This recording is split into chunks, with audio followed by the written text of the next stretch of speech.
Mesdames et messieurs, bonjour. Je suis tout à fait ravi de vous retrouver dans cette nouvelle édition, dans votre émission hebdomadaire Indice, votre fenêtre sur le monde de l'économie, le monde du chiffre égyptien. Justement, durant les derniers jours, durant le mois de juillet, il y avait quelques, si je puis dire, évolutions très importantes qui sont survenues ou qui sont survenues sur la scène économique égyptienne, et ça en même temps avec des déclarations très importantes faites par de différents responsables gouvernementaux en ce qui concerne la performance de l'économie égyptienne, en ce qui concerne et même la résilience, la résistance de l'économie égyptienne face aux défis mondiaux et face aux vagues inflationnistes importées de l'étranger. C'est pourquoi on trouve que, par exemple, les grands journaux, d'après des responsables égyptiens, l'économie nationale toujours résiliente face aux défis mondiaux. Le ministre d'État à la production militaire de l'économie égyptienne a dit bien sûr que l'économie égyptienne a réussi à résister aux effets négatifs mondiaux. Le ministre des Finances a révélé que l'Égypte essaie de transformer les crises mondiales en opportunités de développement pour l'économie nationale. Le Premier ministre égyptien, Dr Moussa Madbouli, a révélé durant les derniers jours dans une conférence de presse que les projets nationaux avaient contribué à réduire le chômage en 8 ans de 13% à 7,5%. Et ça, bien sûr, à la lumière des dernières hausses qui se sont procédées au niveau des prix des produits pétroliers ici en Égypte. D'autre part, on trouve que le Premier ministre a révélé que l'Égypte était l'un des pays le moins chers du monde dans la tarification de gasoil. Monsieur le Premier ministre, bien sûr, avec une sorte de concertation, de coopération toute étroite avec les responsables gouvernementaux, le gouvernorat avec les gouverneurs plutôt égyptiens essayent toujours d'agir rapidement face à la monopolisation des produits pétroliers. Et tout ça, dans ce cadre, on trouve que il y avait des derniers rapports qui ont révélé que l'inflation annuelle a ralenti ici en Égypte à 14,7% en juin, en baisse par rapport aux 15,3% de mai. En même temps, l'Égypte, représentée par son gouvernement, essaye toujours d'aller de l'avant pour alléger les fardeaux sur les citoyens égyptiens. Et en même temps, l'économie égyptienne, d'après des rapports gouvernementaux, affiche une forte croissance de 7,8% au terme de 9 premiers mois de l'exercice de 2021. Donc, pour commencer les analyses, nous allons tout de suite recevoir, à travers la ligne de l'Internet international, notre invité, M. Moustapha Tamem, expert économique, mais aussi c'était l'un des experts qui ont une longue expérience dans le Fonds monétaire international. Comme vous savez, même, chers téléspectateurs, l'Égypte essaye de faire des consultations avec le Fonds monétaire international afin d'arriver à une sorte d'aide pour relever un peu plus le niveau de l'économie égyptienne. Docteur Moustapha Tamem, Monsieur Moustapha Tamem, vous êtes toujours le bienvenu sur NAL TV International. Merci beaucoup pour nous rejoindre à travers la ligne. Merci à vous. Merci beaucoup. Pour commencer, j'ai une question très importante. Comment vous avez évalué cette grande déclaration faite par le Premier ministre Dr Moustapha Madbouli en ce qui concerne les projets nationaux mais qui sont mis en œuvre par l'État égyptien et comment vous avez même vu leur contribution en ce qui concerne la réduction du taux de chômage? Certainement, cet événement est très très important parce que ça donne un message au monde entier aussi que l'Égypte, il y a beaucoup de progrès dans beaucoup de domaines. Oui. Et ça nous donne ça donne un message aussi que l'économie est stable et on a un plan, comme vous savez, il y a un plan en Égypte ici pour jusque l'année 2030. Et ce plan-là, on a dans beaucoup de domaines. On a dans le domaine d'agriculture qu'on va réclamer 1,5 million fait dedans. Ouais. On a dans le domaine pétrolier, comme vous voyez maintenant, qu'on a beaucoup de progrès dans ce domaine pétrolier, dans le gaz. Et beaucoup de compagnies maintenant sont encouragées de travailler ici en Égypte pour trouver le gaz et le pétrole. De l'autre côté aussi, le gouvernement encourage l'industrie, que c'est très très important. Alors, elle donne beaucoup de facilités et des avantages pour encourager les investisseurs de mettre leurs investissements dans le domaine industriel. Et ça, c'est très, très important. Certainement, comme vous voyez maintenant, au monde entier, on a la guerre et on a beaucoup de crises dans l'économie mondiale. Certainement, nous, pour avoir élevé les effets négatifs qui peuvent arriver à l'économie égyptienne, tous ces projets-là vont élever l'économie et vont aider pour avoir un plan de développement. Oui. Justement, dans une conférence de presse qui a été tenue à la suite de la décision de la hausse des produits pétroliers ici en Égypte, sauf, je crois, le diesel, qui a été subvenu jusqu'à maintenant par le gouvernement, on trouve que le Premier ministre a présenté quelques points sur la décision d'augmenter les prix de produits pétroliers. Donc, ma question, c'est comment vous avez vu cette hausse et comment vous trouvez la réception de ça ou de cette décision de la part de la classe moyenne de la société dans ce temps difficile, alors que, par exemple, le gouvernement parle, montre même comment il supporte de plus en plus le choc mondial pour alléger les fardeaux qu'assume le citoyen égyptien. Certainement, le domaine pétrolier, c'est un secteur très, très important pour l'économie égyptienne. Et comme je vous ai dit depuis maintenant, que le gouvernement et les compagnies a encouragé les compagnies étrangères pour trouver le pétrole et le gaz. Certainement maintenant, avec les changements du climat, certainement l'Égypte encourage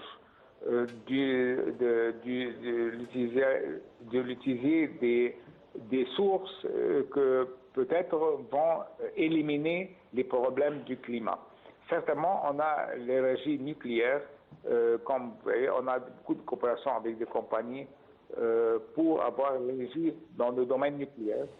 Et de l'autre côté aussi, on a une forme de l'électricité. Et on a beaucoup de développement dans le domaine de l'électricité. Vous vous rappelez, depuis 2-3 ans, on avait beaucoup de problèmes avec le domaine de l'électricité. Maintenant, tous ces projets-là, certainement, vont élever l'économie. Oui. J'ai une autre question, et toujours à partir des points qui ont été révélés par le Premier ministre Dr Moustapha Madbouli. Il a dit que, par exemple, ça à la suite bien sûr de la hausse des prix des produits pétroliers, c'est une bonne occasion d'examiner ce que l'État égyptien a fait dans ces conditions très difficiles que traverse le monde.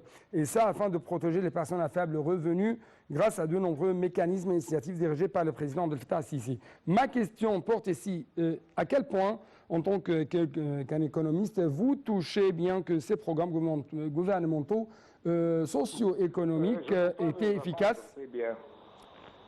Ma question, encore une fois, à quel point vous touchez que les programmes gouvernementaux socio-économiques sont efficaces pour soutenir les couches les plus fragiles du peuple égyptien dans ces conditions difficiles? Est-ce que vous avez entendu bien la question? Non, je ne peux pas vous entendre du tout. Il y a un problème avec la communication. Donc, chers téléspectateurs, toujours on essaye de proposer quelques questions, quelques points très importants en ce qui concerne les différentes dimensions de l'économie égyptienne dans ce temps difficile que traverse l'économie mondiale en général. Justement, nous avons proposé une question concernant les programmes socio-économiques qui sont destinés aux couches sociales les plus démunies, et ça à la lumière bien sûr de hausse des prix des carburants, et ça même à la lumière de ces vagues inflationnistes qui sont apportées de l'étranger. Donc, pour répondre à de tels points ou de telles questions, nous avons actuellement en ligne de l'Internet international M. Raouf Ghafar, notre expert économique et politique. M. Raouf Ghafar, vous êtes toujours le bienvenu sur l'Internet international. Allô? Oui, M. Raouf, vous êtes toujours le bienvenu sur l'Internet international. Merci. Donc, ma question, à quel point vous trouvez ou vous touchez bien que les programmes gouvernementaux socio-économiques sont efficaces pour soutenir les grandes parties du peuple égyptien dans ce temps très difficile? Je parle justement des couches sociales les plus démunies, les plus fragiles. Avec tout ce qui arrive dans le monde, et avec les crises l'une après l'autre, l'économie mondiale s'est affectée d'une manière très grave. Et justement, ça vise vers, disons, les individus qui sont moins privilégiés, si je peux dire. Mais on doit dire que grâce à Dieu et grâce aux réformes économiques qu'on a subies, et grâce aux initiatives qui ont été dirigées envers le bien-être du citoyen égyptien, on a pu nous soutenir à travers les crises qui justement prennent lieu jusqu'à présent, et nous espérons bien que nous allons les dépasser à un tout petit peu de, disons, voilà, je ne veux pas dire de problème, mais de malaise, mais Inch'Allah, on va les passer. Ouais. Et c'est justement, comme vous avez dit, les programmes socio-économiques qui ont pu aider les citoyens égyptiens à résister à ce qui arrive, et j'espère bien qu'ils vont continuer à résister. Et espérons que ces crises ne continuent pas pour de longtemps. Oui.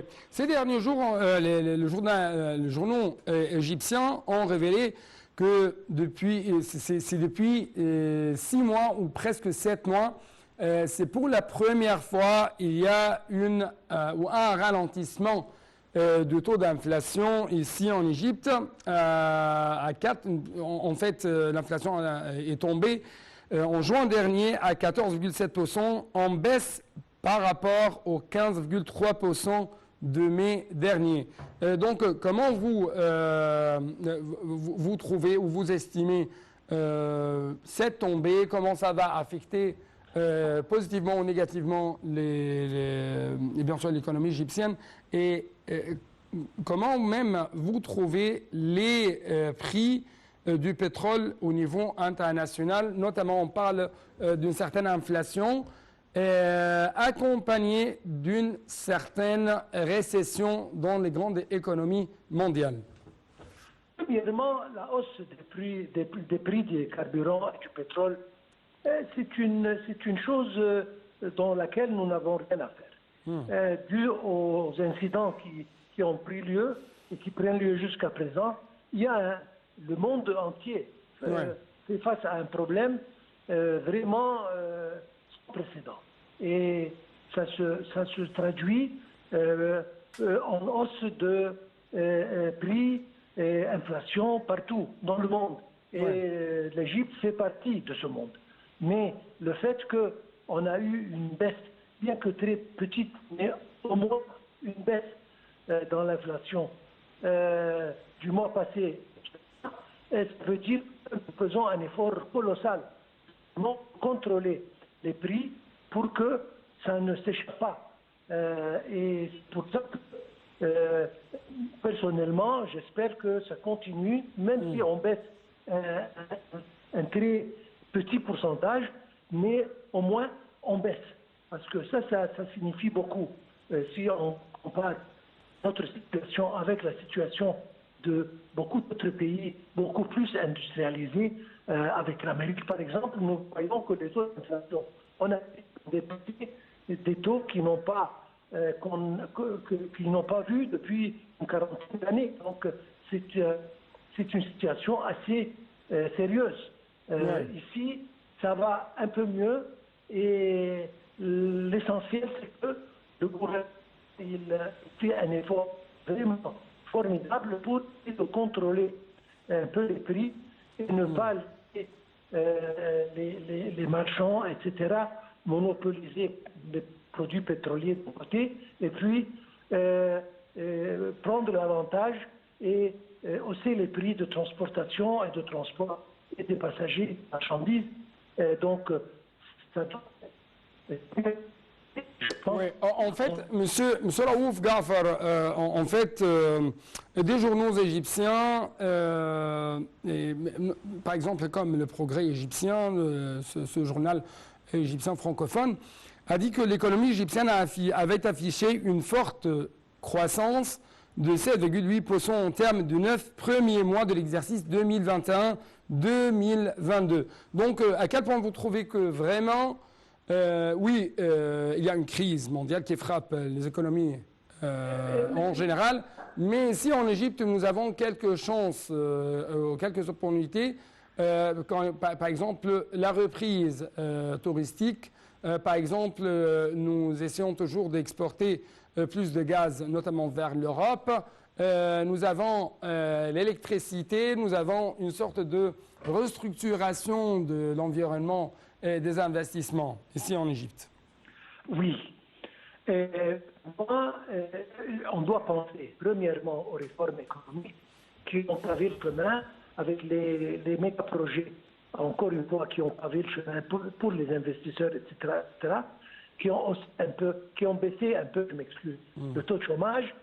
Donc, ce sont tous des avantages qui s'ajoutent au bien de l'économie. Et nous avons pu résister, vous avez dit, il y a le transfert des Égyptiens qui travaillent ailleurs a augmenté un tout petit peu.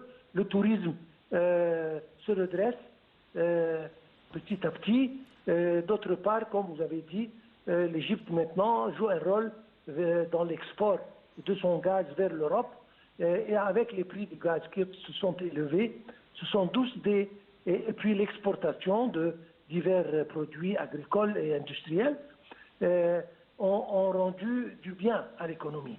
Il faut travailler encore plus pour essayer de garder un peu le taux de croissance à des hautes, disons, échelles. Parce que bien que le taux que vous avez mentionné, qui est près de 7% dans les mois derniers, c'est un taux vraiment super, mais si ça descend un tout petit peu, l'essentiel c'est de garder le taux dans le positif, au-delà de 3 ou 4%, parce que ça c'est un exemple qui ne se répète pas dans beaucoup de pays dans le monde.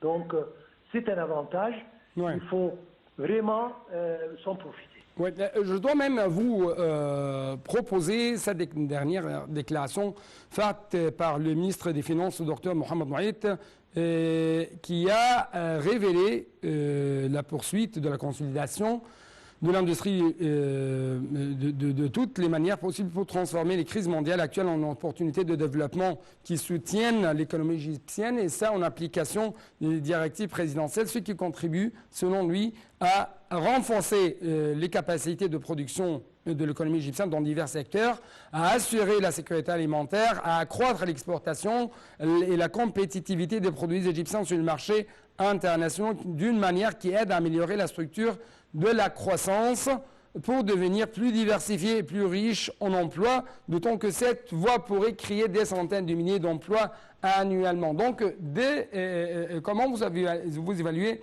vous estimez justement les étapes prises par l'État égyptien pour arriver à réaliser ce but?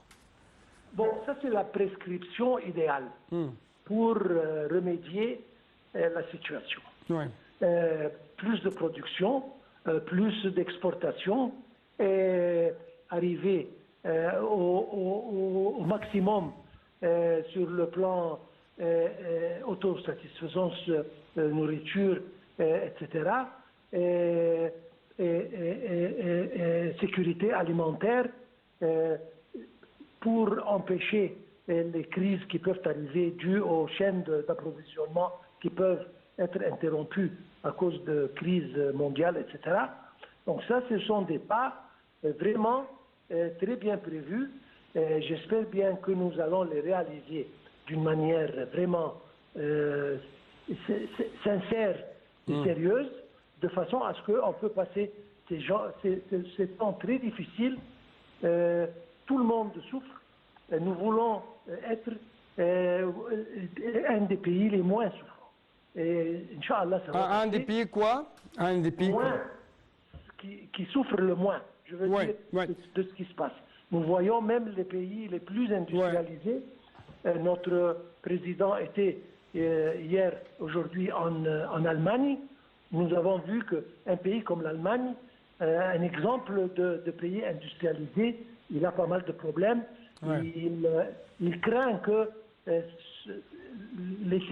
l'hiver qui va arriver prochainement ne sera pas très, disons, intéressant. Et donc, ils ont leurs problèmes, nous avons les nôtres, mais nous espérons d'essayer d'atténuer nos problèmes et de les justement, garder toujours sous contrôle. Monsieur, justement, je dois même à vous proposer un autre point. Par exemple, le gouverneur de la Banque centrale, Tariq Amin, a affirmé que l'Égypte est visée à se transformer en un centre régional pour les investissements en capital et à être une passerelle régionale pour les investissements dans l'industrie des technologies financières dans le monde arabe, en Afrique. D'autre part, il a dit que pendant une conférence consacrée aux investissements en capital risque, et cette conférence était intitulée « L'Égypte est votre porte plutôt d'entrée vers l'Afrique et le Moyen-Orient ». Il a aussi, j'aimerais bien même vous ajouter d'autres déclarations faites par le ministre égyptien des Finances, le docteur Mohamed Moïd. Selon lui, le locomotive de l'économie égyptienne, c'est bien sûr la transformation numérique. Donc, à quel point vous trouvez que vraiment cette transformation numérique va aider l'économie égyptienne à être de plus en plus efficace, à être de plus en plus croissante? Tout le monde maintenant se dirige vers le numérique. Pourquoi? Et donc, on ne doit pas manquer. On doit prendre la même direction et être même des pionniers dans cette direction. Et nous avons tout ce qu'il faut. Vous avez dit déjà la déclaration du président de la Banque centrale. Nous avons tout ce qu'il faut. Nous avons l'infrastructure qu'il nous faut. Nous savons le placement de l'Égypte géographiquement entre 3 continents et au centre du monde qui lui permet d'être un centre financier très important. Et maintenant que nous sommes avec nos pays de voisinage, un hub pour l'énergie, notamment le gaz, etc. Et tout ça nous permet vraiment de devenir ou nous transformer en un centre économique et financier important pour tout le monde.